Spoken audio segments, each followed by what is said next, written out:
तनी खाला ए समधी शाही पनीर तनी खाला ए समधी शाही पनीर तनी खाला बड़े बूफे सिस्टम नहीं कारा शरम मिली पूरी गरम तनी खाला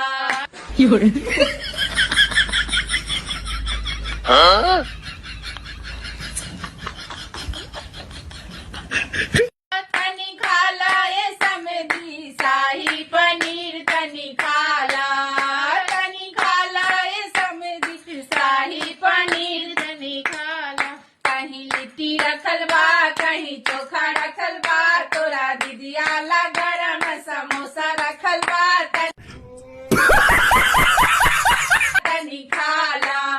तनी खाला ए समधी शाही पनीर तनी खाला ए समधी शाही पनीर तनी खाला। क्या बात है सर, क्या बात है सर।